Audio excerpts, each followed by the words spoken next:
Here we're going to be using After Effects. After Effects is another Adobe product that works with Premiere to do motion graphics and effects, and there's just a whole lot of cool stuff you can do. It's a little challenging if you try leaping into it, so we're going to stick our toes in very gently and just do something pretty simple here to start off with. So this is the icon for After Effects. If it doesn't appear at the bottom of your taskbar, you can go to search and find After Effects. Should be installed on your computer already, and don't forget to pin it to your taskbar, because that's going to be a program that we use pretty often this semester. I'm going to go ahead and make a new project, and this is what it'll look like when you start things off. It looks pretty different than Premiere, but the basics are this is going to be where all the files are in your project.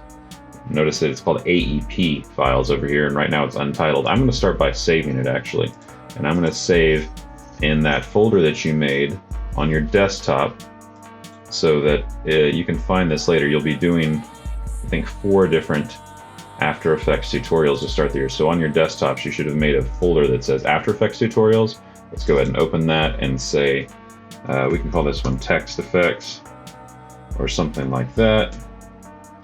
All right. And I want to start by making a new composition. Okay, so Comp 1, I'm going to go ahead and call it Text Effects 2 as well. Text Effects as well. And for my duration, I want to have it set about 20 seconds. Okay, and I'm going to hit OK. And now there's nothing there, it's blank. I'm not seeing anything yet. So to start with, I'm going to choose the text tool, and I'm going to make a box. And in the box, I'm going to type your name. You can do this however you want as far as the font you choose. I've got a bunch of fonts installed on my computer here at home that may be different from the fonts that are on your computer at school, and it doesn't really matter which fonts you choose, but I'm going to choose that one. This one's a little small, so I'm going to drag and change the font size. So this PX number here is the font size, and if I want to just click and drag that to your right, I can make that way bigger. And you can play around with this. You can see you can stretch the spaces between it.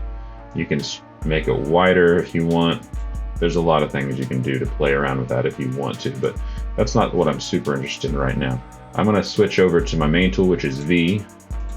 If you want to use that shortcut, it's the same shortcut as is in Premiere. V is our main tool, and I want to align. Now, what I'm seeing that align is not here by default in the 2023 version. So to get that, I'm going to go over here to Window, and I'm going to just click Align. And there's a bunch of different panels that you can open, but if I am missing any panel, I just need to go back here to Workspace, and I can click Align, and now it's opened up the Align panel there. So what that'll do is I can align horizontally and vertically so it is in the middle of my composition. If you're not seeing the whole thing, you can go over here and say Fit, and that's going to show me the whole composition. And you might also want to put this on Auto, which is going to be the resolution that you'll be seeing. Okay, so I want to make my name last 4 seconds, and there's the timer right there. I can see it's going to last 4 seconds. This whole thing is 20 seconds, and I've got 5 different things that I want to do. So I'm going to go to the 4 seconds, and I'm going to drag this red bar because I only want this to last for 4 seconds. So I realized that my timeline was way too short. So one of the things that's a little bit different about this is that if you want to change your time, you have to go to the composition settings. So you can do that by right-clicking here on your composition, and I've got mine set right now as 20 seconds. So 20 seconds is my whole composition. I'm setting this effect for 4 minutes, and I'm going to start by going to Effects and Presets. So I'm going to go under Animation Presets under here, under Effects. I'm going to go unleash that, and then I'm going to find Text. Make sure that you're underneath Animation Presets, because the presets are not here under text. You got to go under animation presets and then text. I'm going to go under organic, and there's a whole bunch here that effects you can mess with later. But for today, I want to start off with quiver.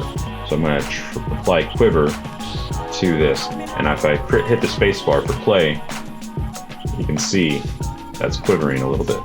It looks a little wild. So I'm going to mess with the settings in that. And so the main thing here is I want to know that you know how to adjust the settings of stuff. And to do that, I'm going to use these arrows. I'm going to spool that down. That's what that's called, spooling that down. And I'm going to go underneath the text. And then underneath that, I've got the animator. So underneath the animator, I can unspool wiggly selector. And then from there, you can see all of this is underneath the first line of text. I can go underneath animate selector and I can change the amount of wiggle. I'm going to drag up the minimum amount of wiggle. I'm going to raise that way up.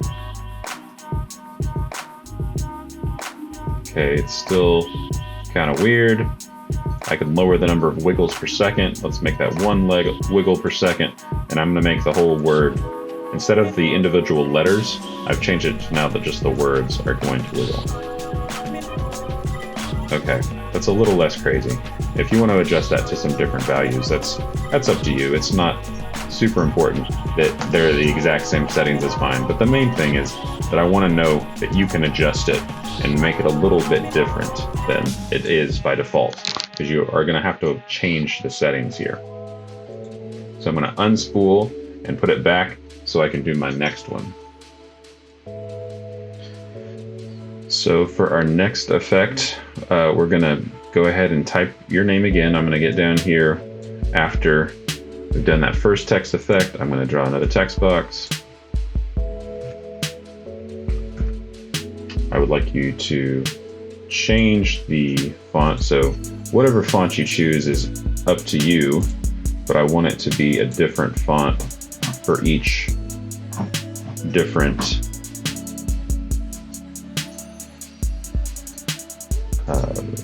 effect. I would like you to have a different font choice. I'm going to align again. Make sure that you align in the middle for each of these different ones, and you'll see this red line means that the second level, the second layer, is going to last through the whole thing, and I don't want it to overlap with the other effects. So to change that, I'm going to take this end, I'm going to drag, and I'm going to hold shift while I drag, and that's going to just lock it in, and it'll lock right at the end of that, so that there's an immediate like switch between those two after the first effect ends. And I'm going to drag this one in so it stops at 8. This time, instead of searching through all the different options under animation presets, I'm going to search for jig, and we're going to apply the jiggy effect, which is kind of a blur. And again, I just need to drag and do that, and when I hit play, you'll hear it. You'll see it kind of shake a little bit. And once again, if you'd like to mess with that, you can go underneath text and jiggy animator, and you can change that in all sorts of different ways. There's a lot of different options that you can customize that with. Third effect is going to be called the typewriter effect. Okay, so you know how you've done it a couple of times by now. I'm going to draw a box. I'm going to pick a font. I've got that aligned in the middle. I'm going to go ahead and drag this again, hold shift, so it locks in at the end of that, and this time it'll be going to 12 seconds. And for effects, I'm going to type typewriter, and that's under animate in. That time I just drove it and put it on the text. So when I go underneath my settings, you're going to see a keyframe there. And it made that start right underneath where I had my playhead positioned at the time. So that's why it chose to start that effect right there. If you click U on that level, it's going to show me like how to adjust that. Before I had that set, I'm going to apply that one more time so you can see what I'm doing. I'm going to apply Typewriter, and you see those little circles. I can't do squat with those circles. Those circles are inaccessible to me. So if I want to see where the circles are, or where I can adjust some things, I'm going to choose my layer and I'm going to hit U. And now those are diamonds. So now this lets me drag my beginning and end. I'm going to start it right when this layer starts, and it'll end when that last diamond is. So those keyframes are going to be what I can set, what I can set the beginning and end of that effect. And what I want to change up here is I want to do this randomly so that I have my letters come in randomly instead of coming in order. So I put randomize order on, and now you'll see that the letters just show up kind of wiki wonky. Okay, we got one more effect to do, two more effects to do, excuse me. Under effects this time, I'm going to go under animation and presets. I'm going to go to find the lights. So under text, under lights and optical, there's fluorescent light, and I want to apply by dragging it. That time I forgot to shorten it here, so let me do that real quick. Holding Shift, and this one will last from 12 to 14 seconds.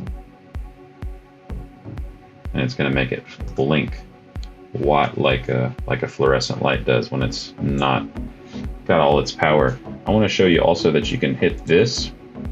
So now it's not going to be very easy to see because the letters are white and the background is clear. But everything you do in After Effects is transparent, and you can go ahead and put it into Premiere, put it on top of stuff in Premiere, and I'll show you how to do stuff like that later. All right, our very last one is probably going to be the trickiest thing to do. So once more, you're going to make another text layer with your name.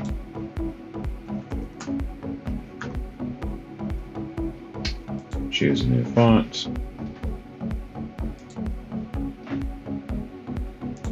Bebas is a very popular font. I see that a lot of different places, and you can stretch it out here if you want to do it like that. And then I'm going to align, of course.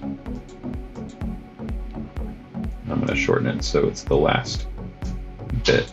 So here we're going to animate some movement, and I'm going to start by deselecting my layers. I don't want any layers selected for this, and I'm going to do the rectangle tool, and I'm going to draw a box over this. And for this, we're going to be masking, and I don't want this mask to mess with any of my other stuff. So I'm going to drag it so it's, use Shift so it's just over this last little bit. I need to toggle my mode so that I can see this little swirly doodad. And I'm going to go to the last one, and you got to make sure your layers are organized here. I want this one to be directly, this last name to be directly underneath the shape, the rectangle that I just made. And I want, it's not showing me very clearly right here, but I want to make a track matte, and select track matte. I'm going to select the shape layer. And what this means is that the word your name will only show up underneath that area. So I can move it, but then it's going to disappear. Ooh la la. And then I'm going to make it slide in a second. So keyframes, you remember a little bit, I think, from Premiere. We're going to activate the keyframes by clicking that button. And then I've got to move my position because I want it to show up down here. And remember, it's x-axis and y-axis.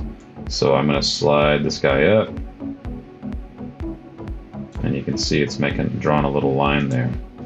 So there it is, it's rolling in like that. Okay, so that looks okay. That looks all right. We're going to try to make it look a little better. And the way we do that is we're going to need to edit the curves. So to do that,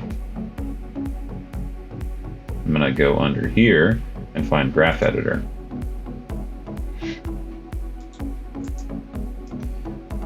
I can pick my point in. I want this to ease in. I'm going to right-click Keyframe Assistant and do Ease In. There's a shortcut for that. You can do F9. Let's do Easy Ease In. You can see the little graph. This represents the speed now, and I'm going to make this really sharp. So all I did there, I'm going to undo it real quick and do it one more time. So when it starts off, it looks like this. I go to Keyframe Assistant and I'm easing in, and it gives me this little curve. I'm going to make this really sharp just by dragging that little yellow thing a little bit to the left, and now it looks like this. So it starts off really fast, but then it slows down, it eases in. That's what that looks like. To deselect that, I'm going to deselect the graph editor. Okay, and you can see the ease in made it change. Instead of a little diamond, it's another little shape here. But that's the last part of this. So those are some very basic things you can do in Premiere, or do in After Effects. To export is a little bit different than it is with Premiere, so let me show you how to do that. Make sure you save. See this little asterisk here means that it has not been saved in a while, so I'm going to save. And I've already saved in my desktop under After Effects Tutorials. I'm going to go to Export, and I'm going to add to Adobe Media Encoder Cube. When I do that, it's going to open up this whole other program. The Media Encoder is a way that you can export from both Premiere and After Effects. We haven't been using it in Premiere because you can just export right out of Premiere as well. But for After Effects, we're gonna export using the Media Encoder this time. And once that pops up, you should, in a second, have the line pop up here that shows that you made a file in After Effects. I'm just waiting for this to pop up, and once that does, I'll show you how to export it. Okay, so now this is what it looks like. It's coming from After Effects. It's called Text Effects.